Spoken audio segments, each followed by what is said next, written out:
So welcome to Claw Convos. We're your hosts, Sheila and Maya Dunn. We're really excited for this episode, really talking about all things real estate. Bill has a focus in commercial and multifamily real estate properties in the Albany area and also Tampa Bay area of Florida. So welcome, Bill. Thanks for being here. Thank you so much. I'm honored to be on your podcast. Hey guys, this is Sheila and Maya Dunn, and you're listening to Claw Combos. Let's go, guys. Let's get it done, bitches. Awesome. So we typically have a drink in hand. Do you happen to have any beverage of choice today? At 4:05 in the afternoon, I've got my bottle of water. Wonderful, wonderful. So great. Just to jump in right away, could you give a brief background as to how you got into real estate? Because it's a very fascinating story. Yeah, I was working at a restaurant, 21 years old, junior year at University of Albany, and I wasn't a good student. So I reached a point where, I started to be very concerned with my future. I was fortunate to have a friend in the restaurant that owned a few rental properties, and he referred me to a book. It was Nothing Down for the 90s by Robert Allen. And unfortunately, that dates me a bit, but that book, it blew my mind, just the general concept of real estate investing. And I don't think I even completely finished the book, and I was off looking for property. Wow. Who is this friend? Or this was his high school friend or family friend? I was a cook at the restaurant, and this was a waiter at the restaurant who had, built a very small portfolio at the time, but just explained, the business a bit. And, he referred me the book that he had read, and, it was, a very clear, concise description of how you can buy real estate with no money down. Once your fascination kind of sparks there with this friend and this book, how did you actually take the first step? Because there's a huge difference between reading about it and finding something interesting and actually doing it. So was there something that kind of pushed you to make that first jump? Yeah, I was spending a lot of time in the city of Albany because I was going to college there. So have a lot of friends and, going to different apartments in that community, and became familiar with that neighborhood, which has, a lot of rental housing stock. And once I became interested, just a matter of calling on properties, looking in the newspaper, calling real estate agents, and, just starting to look at 2-3 family homes. At first, you're just getting familiar, with the properties and people living in the properties and looking at the numbers, attached to, the offering. Mm-hmm. So how important would you say it is that you have lived in the area, or is it not important at all, at least for your first home? Extremely important to be familiar with the market that you're considering investing in is huge. Mm-hmm. It could make or break a good deal or a bad deal. So, it's very important to know, the characteristics of neighborhoods. Mm-hmm. Very important to know rent values for different buildings and different neighborhoods. So these are very important facets. And so would you recommend of course you want to do your research and know the market inside and out of specifically where you're looking to buy. But do you think that can be done like virtually at all, or would you really recommend that you kind of, because for example, we live in Rochester, so I know a lot of the, just from living there for 20 years, know a lot of the areas that are hot and popular and the ones that maybe I wouldn't want to be buying in, versus I bought in DC having minimal experience in that market, but I did tons and tons of research in advance. So would you say it's something that you should think about in terms of like if you've lived there before? Yeah, that's, now you can get so much information online.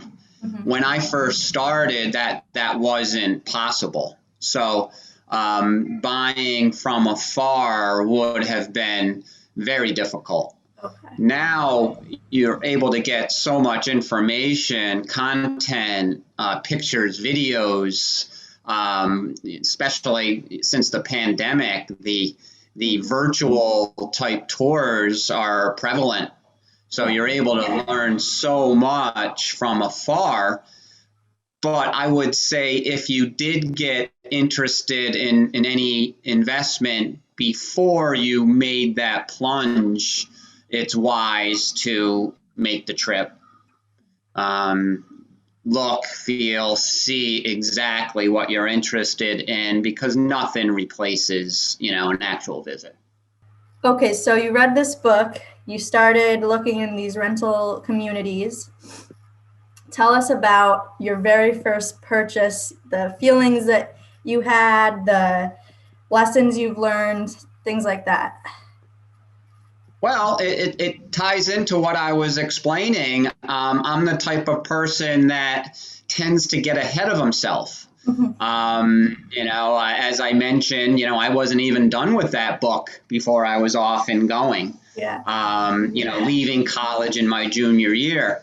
So I visited only a few properties, and I had interest in one, and made a very low offer, not thinking it would be accepted, and it was. So it was exciting to have that accepted, but not expecting it so quickly. You're left saying, "Uh-oh, wow, I could have offered even less," or why was I so successful so quickly? To find out, once again, knowing your market is really important. I knew a specific part of the city of Albany around the college, which I was comfortable in. I ended up getting under contract on a property that was probably 12 or 14 blocks from my familiarity neighborhood. And that ended up being, a very challenging neighborhood. Mm-hmm. And I found out very quickly that the quality of life in that style neighborhood was a surprise for me. So it immediately presented, challenges to managing this building. Because it didn't have students, didn't have young professionals. It was primarily subsidized affordable housing, which tended to be more difficult to manage. And you immediately rented that one out, or did you ever live there? I didn't live there. I was going to live there. That was the intention. The first building, you buy a two-family, you live in one unit, you rent out the other. Mm-hmm. And the goal is to have that tenant pay your expenses, so you're able to live for free.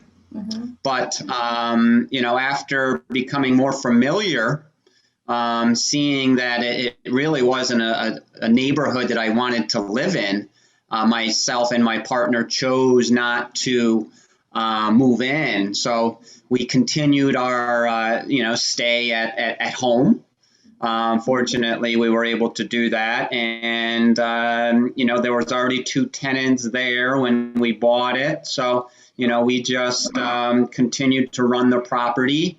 and keep those tenants. And we didn't move into a home until we made our second purchase. Okay. And what was your story like from there, kind of like from that first home to now where you are today? How did you kind of scale that and grow your real estate? Well, I started buying two-family buildings over and over again. So, the first one, was a challenge, but we were able to manage through it. Ultimately, we owned that for 27 years. Just recently sold it, and it worked out very well in the grand scheme of things. I learned a lot from that purchase, knowing to, really get to know the market very thoroughly before that next buy. So the next buy was more of a location play, considering we were going to be living there. So that went well, and we took a liking to the two-family style investment. So we continued to do that on the third purchase. And then we continued our knowledge in the business, which led to, buying distressed assets. So now we're looking for two families that were typically foreclosure properties. And a lot of times the foreclosure properties need rehab work, fix up. So we were able to get good deals on buildings because they were distressed. So we now made a habit of, buying at lower prices, putting money into the properties, and knowing that finished value, would create instant equity. Mm-hmm. Did you feel discouraged at all after that first purchase and running into some challenges, or were you kind of just like it's working out enough, I'm going to buy the second, or how did that kind of go once you were running into some challenges? The first year, I know that it wasn't what I hoped. That's why we didn't move into that property. But the first year we had two tenants that, were paying rent. So, it was getting by perfectly fine. It had a modest cash flow. It wasn't until probably a year and a half, 2 years in, when that first property, really showed the challenge, meaning a tenant falling behind on rent, ultimately leaving the property owing us, a good sum of money, and then leaving, the property in poor condition. So at that point, it really, highlights, okay, the challenge is now here. We have to, now fix up the property and re-rent it, hopefully to a better tenant. So that became a challenge for, several years at this property because of the location. So it does get frustrating, having the same things happen over and over again, chasing rent, being left with, repairs based on tenant neglecting the apartment. So those first 5 or 6 years were a huge learning experiment for us because, we had to learn the landlord business. And the primary objective to success in this business is getting good tenants. Your success or failure is who's in your apartments. How do you find good tenants?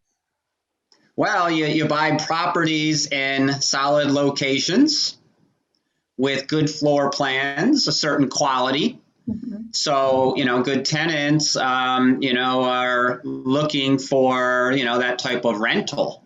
So as long as that criteria is sound, you're going to be able to show prospects, that would qualify once you're buying those types of assets. So now you're screening properly, so you're running credit, you're checking landlord references, you're checking employment. So if those items check out, then you're in good shape. That is not foolproof, but it is very, very solid that if someone can pass that screening, they end up as a good tenant.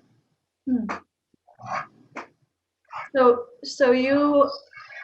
when this first property, it already had 2 tenants in there, and it was already did you put a pretty low or no down payment for the first property?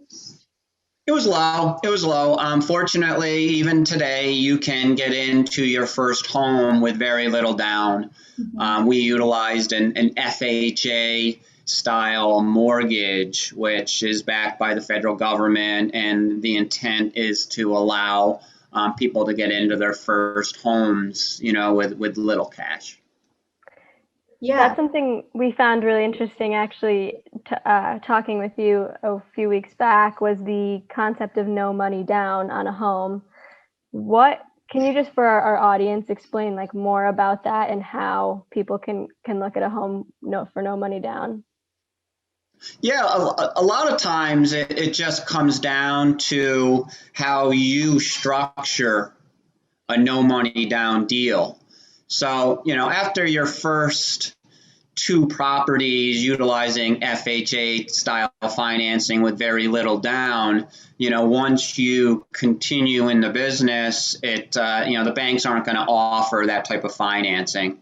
So then you're left getting financing where, you at least need 5%, 10% or more down. So now you have to find a deal where the rents are going to cover whatever funding you're able to put together to create a no money down deal. For example, a very simple example could be, you're buying a property, the bank's going to lend you 90% loan to value, and then you ask the seller to hold a second mortgage for the last 10%. There's a no money down deal. Wow. Yeah. The key to that is you're going to have a first mortgage and a second mortgage in addition to your operating expenses, and the rents have to cover those expenses.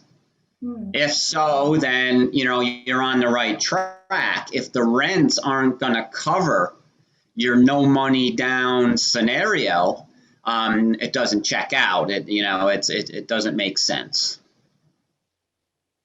How do you find, other than Google, like how do you find those locations with great rental rates compared to your mortgage?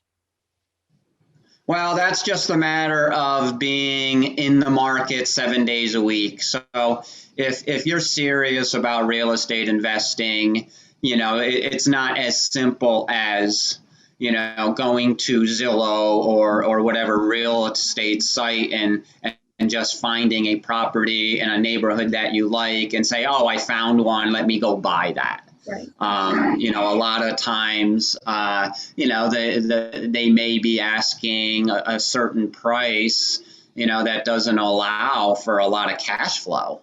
It doesn't have a great return for investment. So, you're always running numbers. You're looking at, even before you go look at the property, you're looking at listing sheets.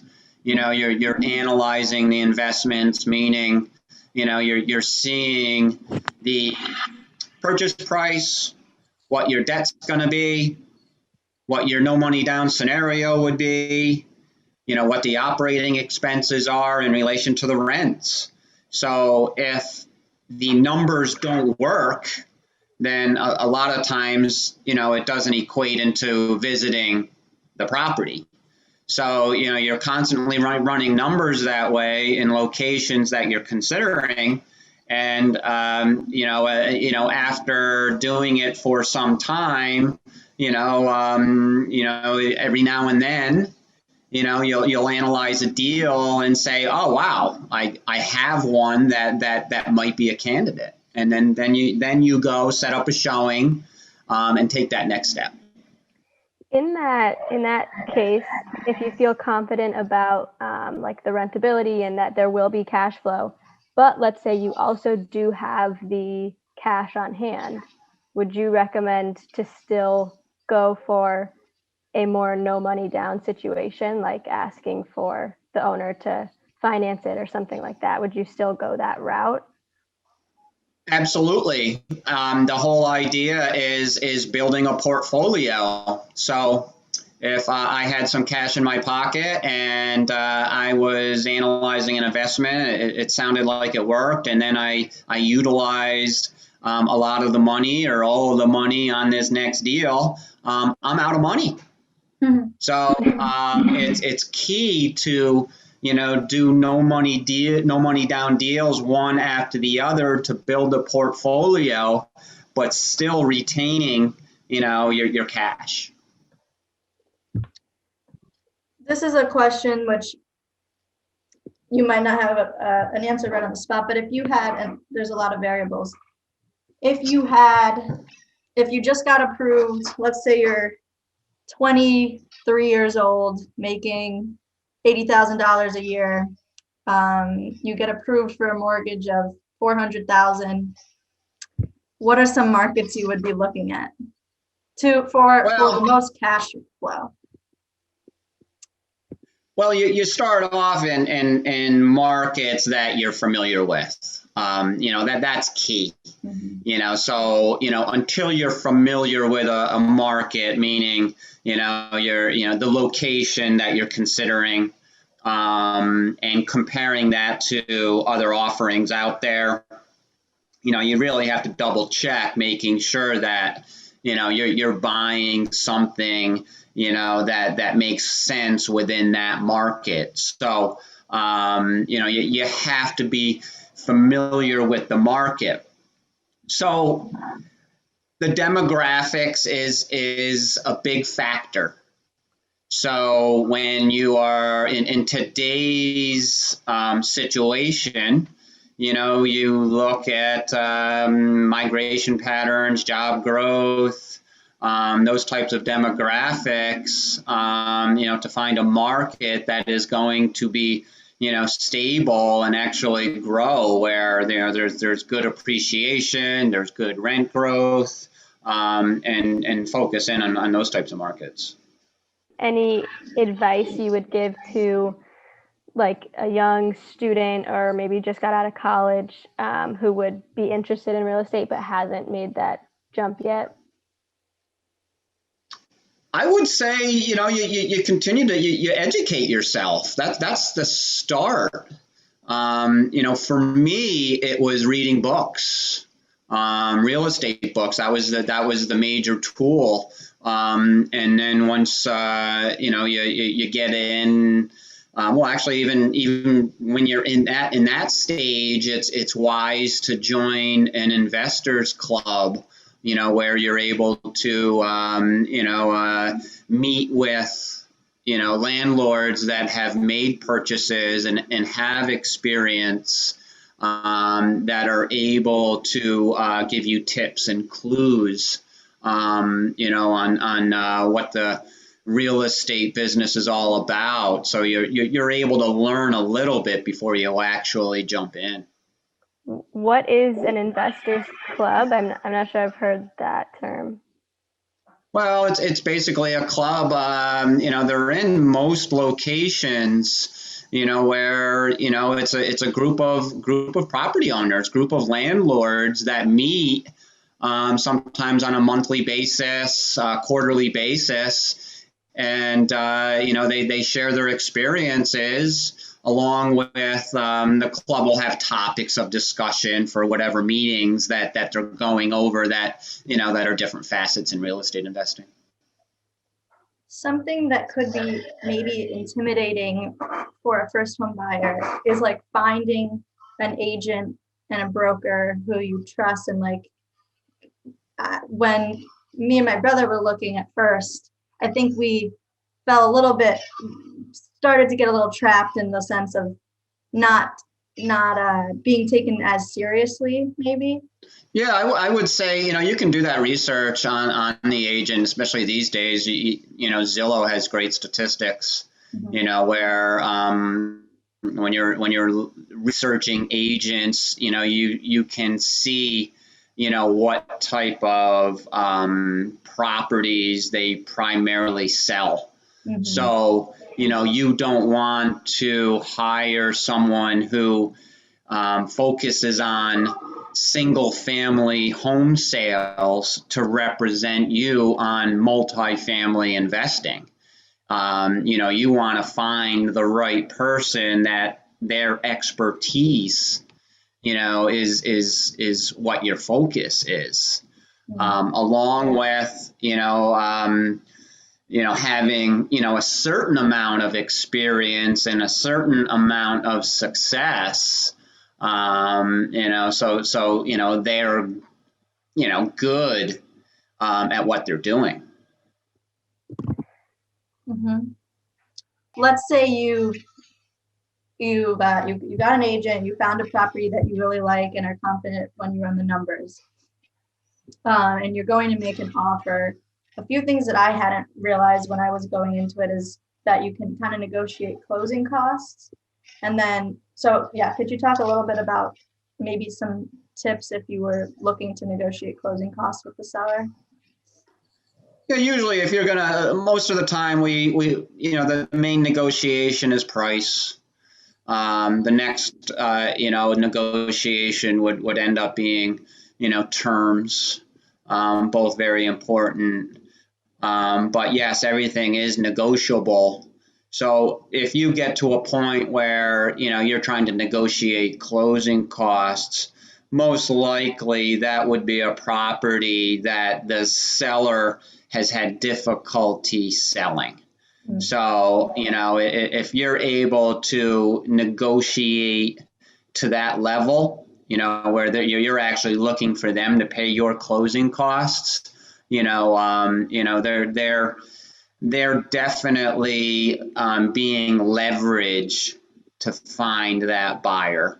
Mm-hmm. If a property was newer on the market and there was any type of competition there, the seller wouldn't have to do that.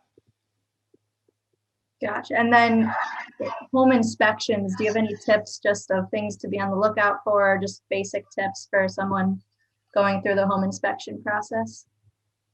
Yeah, home inspection is necessary, especially when you're first starting. Even with more seasoned investors, it's something that should be strongly considered, unless you're getting a property so far under market value, and you have construction experience, that allows you to have a good feel of, the structure and any problems that the structure might have. Otherwise, getting a home inspection is super important because, you don't want any surprises after you own the building.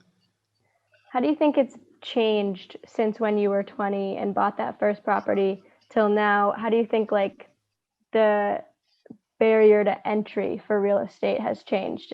A lot of people would say it's just been getting easier. It's like you've been saying, there's more online, but do you think it has been getting easier for young people to invest in real estate?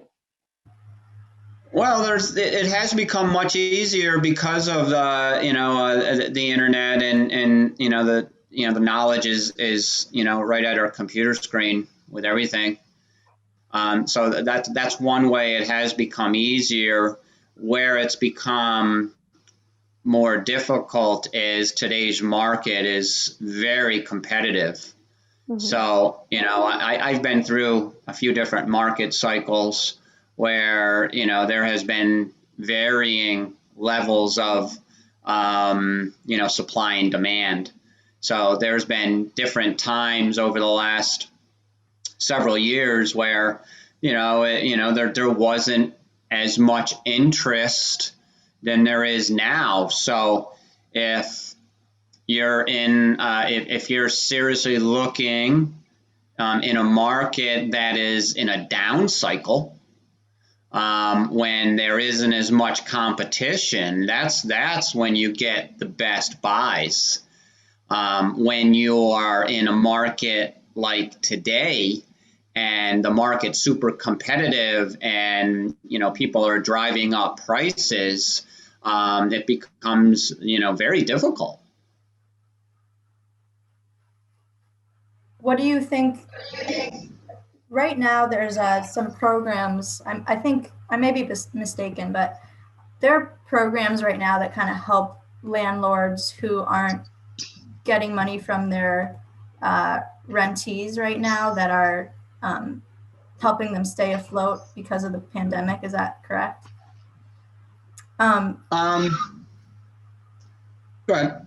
Oh yeah, I was just curious if that is accurate, and then secondly, how you think that might shift the real estate market once those things go away.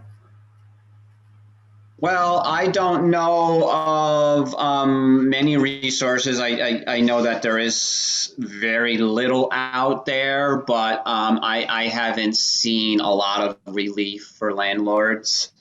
I have a lot of people that I know in the business that have tenants that aren't paying their rent, and they still have to pay their mortgage. If they're not paying their mortgage, they can't be foreclosed because of the moratorium there. Tenants don't have to pay their rent because of the eviction moratorium. So we are just waiting for this to play out. Yeah. Once that plays out at the end of May, if they eventually they have to stop extending this stuff. You're just kicking the can down the road. But there is going to be a lot of evictions, and there are going to be a lot of foreclosures. It's inevitable. Right. Do you see any pros and cons with investing in real estate with a partner, or even potentially with more than one partner? Do you think that's a good thing, or are there cons to that? Well, there's pros and cons to it. There's pros and cons to most things. When you get a partner, it allows you to to buy bigger and better properties, or buy a property in general. You may not qualify to buy a property by yourself for whatever reason. So if you want to get in the game, you have no choice but to get a partner or partners. Right. The downside to that is, having partnerships can create issues. So what I would suggest, if you do get into some type of a partnership, you really want to, get all the details straight at the beginning. A partnership agreement where who's responsible for what. Both partners are accountable to each other. Everyone's doing what they are responsible for. And, so there aren't issues. A lot of times we get into partnerships with friends and relatives. So it's super important to get that deal straight in the beginning, because that relationship is so much more valuable than that investment. So you do not want to harm a valuable relationship over a business venture. And you own your own real estate company. This podcast is all about entrepreneurship. One of my questions is just what's your favorite thing about it, running your own business and having it for the past 30 years? Well, you're your own boss, which is the big reason. You're in control of your own destiny. I started, investing in real estate for that reason. I was concerned, with just getting an entry-level job out of college and, feeling like, I would have a challenge growing. So, the best way to grow is by running your own business where, it's up to you on your outcomes.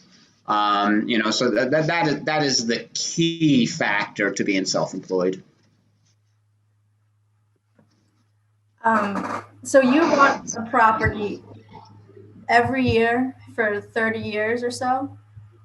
Or I would say more, the whole idea, one of the simple concepts on that first book was, and this is what really got me going, you buy a property once a year for 10 years, and then you watch that equity spread grow.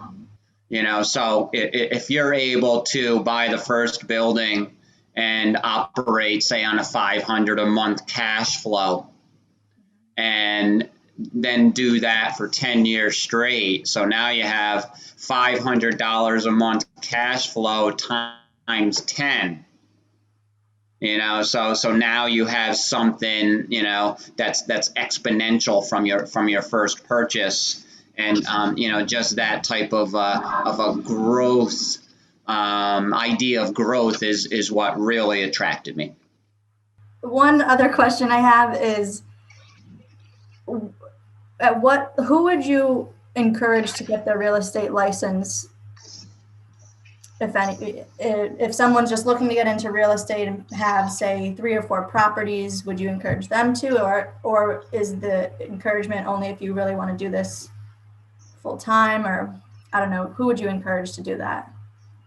I would say anybody that's interested in real estate, it's a good start to get licensed. It's pretty easy. When I did it, it was only a week of class. Now I believe it's 2 weeks, but it's a great insight on real estate in general. So, so many people, have that American dream of owning a home.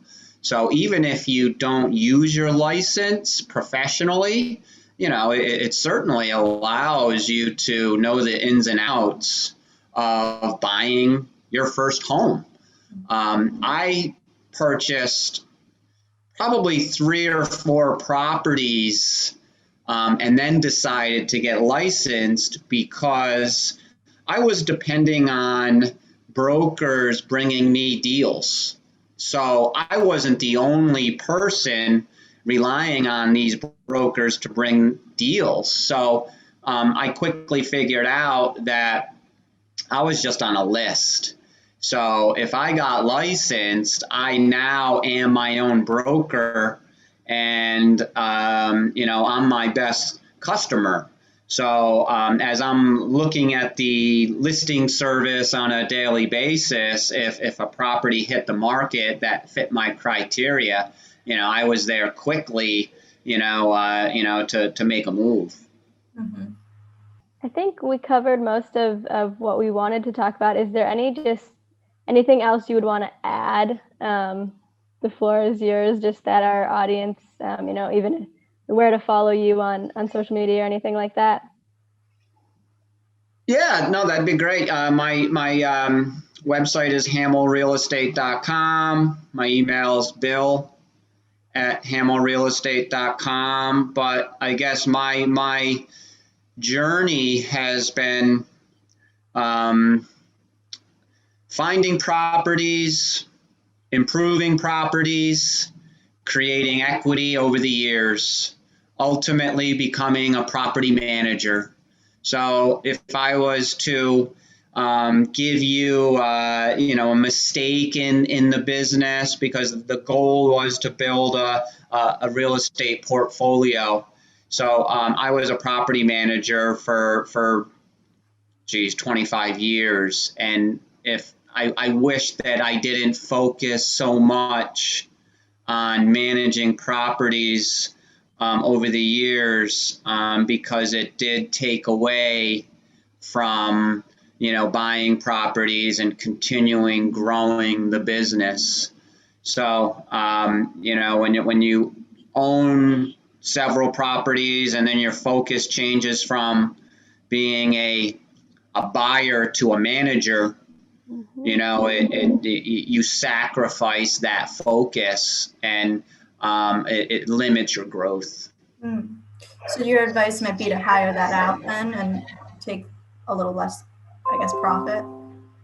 Yeah, you could hire it out, or an area that I tried for many years was just building your management business, where you could set it up systematically, so employees were running the business. So the goal had always been become an owner, not an operator. But an area that I had issue with was another mistake that I made was, I was a micromanager, very involved, and I had a hard time removing myself from, the daily part of the business.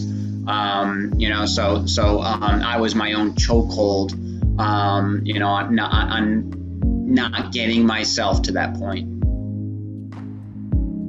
Well, that is awesome insights, and really appreciate your time, Bill. No, I appreciate you having me on, and if anyone is interested in real estate investing, feel free to shoot me an email, and get on a call with anyone, because I'd love to be able to offer more insight, so people can learn a lot without experiencing a lot of the pitfalls that I learned on my own. Awesome. Yeah. Thanks, Bill.